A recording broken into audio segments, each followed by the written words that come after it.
जो हमारा टॉपिक है आज का जो हमारा टॉपिक है वो degree of freedom. What is degree of freedom? Total number of independent quantities और coordinate required to describe the configuration of a dynamic system is called the degree of freedom. Dynamic system means moving system की configuration को describe करने के लिए जो independent coordinate required है वो क्या हो गया? Degree of freedom. If A particle moving along a straight line can be described bye it's displacement along the axis of motion, so it has 1 degree of freedom.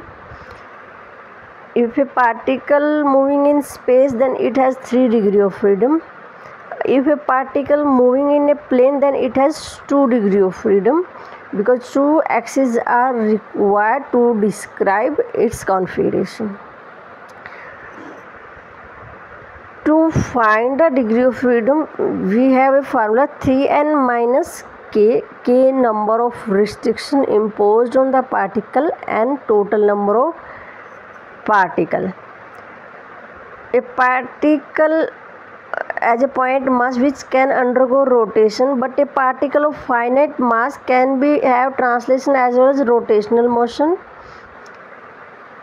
and rotational motion can also be described by 3 independent coordinates. Hence, a rigid body has 3 degree of freedom due to translational motion and 3 degree of freedom due to rotational motion. Total 6 degree of freedom.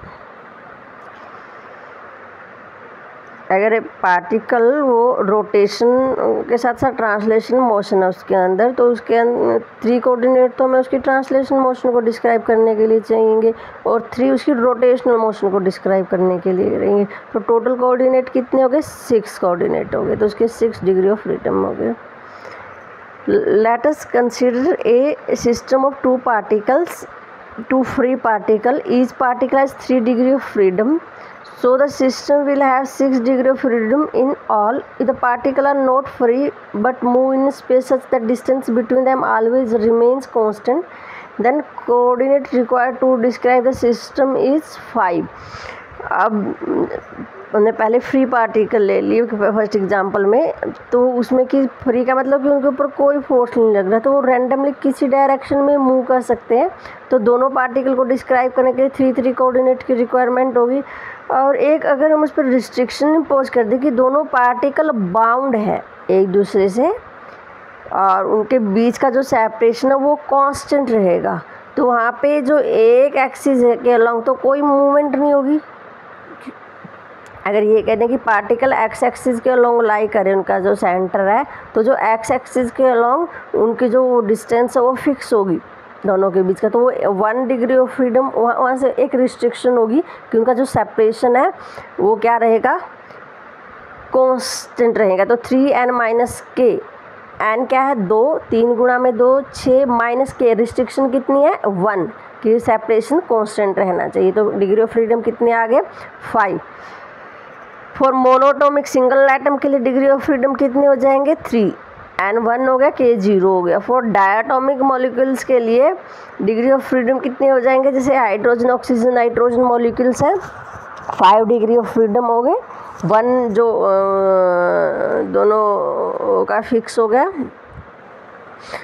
3 दोनों जो hydrogen अपने centre of mass के लोग revolve भी कर रहे हैं और साथ के साथ ट्रांसलेशनल मोशन भी है। तो has 2 atoms, the molecule has 3 degree of freedom due to translation motion about its center of mass, and molecules can rotate about the axis OY OZ axis both perpendicular to each other. 2 degree of freedom due to rotational motion, making the total degree of freedom 5. दो ये dot से molecules दिखाए हुए हैं, एक ये दोनों की ट्रांसलेशन मोशन भी हो सकती है। तो मोशन क्या? ट्रांसलेशन मॉलिक्यूल्स स्पेस, और they can rotate along Y axis और अलोंग जेड एक्सिस। जो जेड एक्सिस के अलोंग भी रोटेट कर सकते हैं और वाई एक्सिस के, दो तरह की रोटेशनल मोशन होगी। जो सेल्फ एक्स एक्सिस के लॉन्ग जो रोटेशन फैक्टर नेग्लिजिबल हो गया, क्योंकि जो रेडियस ये है मॉलिक्यूल्स की वो वेरी वेरी स्मॉल है, तो जो मोमेंट ऑफ इनर्शिया नेग्लिजिबल होगा। तो जो वो एक्सिस जिस एक्सिस के लॉन्ग वो लाई कर रहे हैं उस एक्सिस के लॉन्ग रोटेशनल मोशन क्या होगी, जीरो होगी। फॉर ट्राइएटॉमिक मॉलिक्यूल्स, ट्राइएटॉमिक में अगर लीनियर है मॉलिक्यूल्स तो N3 हो गया, K2, तो number of degree of freedom हो गए 7। अगर नॉन लीनियर मॉलिक्यूल्स हैं तो number of degree of freedom हो गए 6, 3 K रिस्ट्रिक्शन होगी और N total number of molecules हो गए। It may be noted that temperature approximate 5 Kelvin when vibration motion excited up.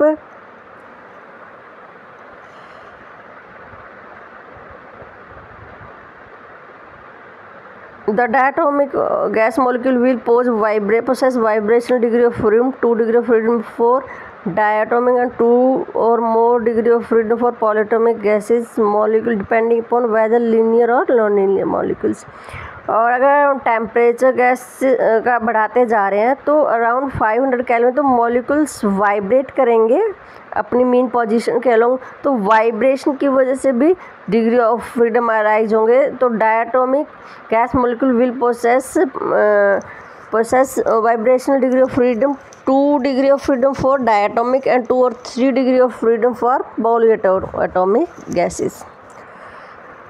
Next क्या है, law of equipartition of energy is said that for any system in thermal equilibrium total energy is equally distributed among all the 3 degree of freedom and energy associated with each degree of freedom is 1/2 kT। कि law of equipartition energy क्या है कि जो energy है thermal equilibrium में हर एक degree freedom को equally distributed है और हर एक डिग्री फ्रीडम से जो एनर्जी एसोसिएटेड है वो कितनी है, 1/2 kT। According to kinetic theory of gases, the mean kinetic energy of molecules at temperature T is given by 1/2 mc square is equal to 3/2 kT। और c स्क्वायर क्या हो गया, u square plus v square plus omega square. x y z are equivalent, the total mean square velocity along the 3 axes are equal। So U square V square omega square क्या W square क्या हो गया, equal हो गए। तो यहाँ से 1/2 mu square equal to 1/2 mv square और इक्वल टू 1/2 mw स्क्वायर, और ये किसके इक्वल हो जाएगी, 1/2 kT के equal. Kinetic energy associated with each degree of freedom is 1/2 kT। Next है specific heat of gas, amount of heat required to raise the temperature of unit mass of substance through 1 degree Celsius और 1 Kelvin। Generally हम 1 mole of gas लेते हैं कोई भी study जब हम करते हैं कोई भी एक्सपेरिमेंटल, तो स्पेसिफिक हीट को हम इस तरह से भी डिस्क्राइब कर सकते हैं कि amount of heat required to raise the temperature of 1 mole of gas through 1 degree Celsius या 1 Kelvin, तो उसको मोलर स्पेसिफिक हीट कहेंगे। जो स्पेसिफिक हीट है उसको हम 2 पैरामीटर कांस्टेंट पैरामीटर लेते हैं, एक बार वॉल्यूम कांस्टेंट का, एक बार कांस्टेंट प्रेशर। कि जब हम गैस को हीट करते हैं तो there will be change in volume and pressure both the parameter. The physical condition under which heat is supplied a constant volume और constant pressure determine specific heat of gas. It is because of this reason that gas has 2 specific heat, क्योंकि जब हम उसको heat दे रहे हैं तो दोनों parameter change हो रहे हैं। तो एक बार प्रेशर को कांस्टेंट रख लिया, एक बार टेम्परेचर को constant. Specific heat defined as the amount of heat required to reach the temperature of 1 mole of a gas through 1 Kelvin which is when its volume is kept constant is denoted by CV and measured by joule per mole per Kelvin। Specific at constant pressure is defined amount of heat required to raise the temperature of 1 mole of gas through 1 Kelvin keeping its pressure constant denoted by Cp। Specific heat of mono di and triatomic gases निकालनी है। 1 mole of gas ले ली हमने। Let each gas molecule possess F degree of freedom as 1 mole of gas contain n molecules, n is Avogadro numbers, then total degree of freedom क्या हो जाएंगे, NF हो जाएंगे। if T is the temperature of the system, then law of equipartition of energy says that amount of energy associated with each degree of freedom क्या हो जाएगी, 1/2 kT। और total degree of freedom कितनी है, F, तो total energy कितनी हो जाएगी, F/2 kT इंटू में n total number of तो टोटल डिग्री ऑफ फ्रीडम कितने हो जाएंगे, एन एफ हर एक मॉलिक्यूल से एसोसिएटेड है, टोटल मॉलिक्यूल्स कितने हैं, एन, तो टोटल डिग्री ऑफ फ्रीडम कितनी होगी, एन एफ। तो टोटल एनर्जी कितनी होगी सिस्टम की, N F into 1/2 kT। 1/2 kT है energy associated with each degree of freedom. U क्या हो जाएगा फिर, N F into 1/2 kT। N K को क्या लिख सकते हैं, R is the gas constant for 1 mole of gas. तो यू हो गया F/2 RT। तो सी वी क्या हो गया, du/dt, du/dt सी वी हो गया सी वी। तो यू का डेरिवेटिव किया first with respect to temperature, तो क्या आ गया, F/2 into R, F/2 into R. For an ideal gas specific at constant pressure is given by Cp is equal to Cv plus R. और Cv की value कितनी है, F/2 into are. तो यहाँ से क्या हो जाएगा, Cp is equal to 3 F/2 plus 1 into में R. As the ratio of two specific heat is given by Cp/Cv। तो यहाँ से गामा किसके इक्वल आ गया, 1 + 2/F। For molar specific heat for monatomic gas, monatomic like helium neon where the atom is single, तो has 3 degree of freedom. तो Cv क्या हो जाएगा, 3/2R और Cp क्या हो जाएगा, 5/2R। दोनों का रेशो कितना आ गया, दोनों को divide, gamma is equal to 1 + 2/F। Gamma क्या रिप्रेजेंट करता है, ratio of two specific heat, तो वो वैल्यू आ गई 1.67। Molar specific heat of diatomic gas, hydrogen, oxygen, nitrogen. Ordinary temperature पर जो degree of freedom, the molecules of diatomic gas possess 3 degree of freedom corresponding to translation motion and 2 degree of freedom corresponding to rotational motion. The axis along which the molecules are lie, there will rotational motion will be negligible। तो उसके क्योंकि जो are है rotational radius, वो क्या है, very very small, तो हमने के कंपैरिजन में इस वैल्यू को नेगलेक्ट कर दिया। तो ट्रांसलेशनल डिग्री ऑफ फ्रीडम 3 हो गए, रोटेशनल डिग्री ऑफ फ्रीडम 2 हो गए, टोटल डिग्री ऑफ फ्रीडम कितने हो गए, 5। तो यहाँ से 5 डिग्री ऑफ फ्रीडम हम दोनों का रेशो निकाल लेंगे। पहले Cv की वैल्यू निकाली, वो 5/2R आ गई, फिर Cp की वैल्यू निकाली, 7/2R आ गई, फार्मूले में रख के गामा निकाल लिया, तो गामा की वैल्यू आई है 1.4। हाई टेम्परेचर पे क्या है कि वाइब्रेशन मोशन भी में आ जाएगी, तो 2 एडिशनल डिग्री ऑफ फ्रीडम हो गए वाइब्रेशनल मोशन की वजह से। तो वाइब्रेशनल मोशन, तो टोटल डिग्री ऑफ फ्रीडम कितने हो गए, 7 हो गए। 7 तो स्पेसिफिक एट कांस्टेंट प्रेशर की वैल्यू क्या हो जाएगी, F/2 इंटू आर। एफ कितना है, 7, तो 7/2 इंटू में आर।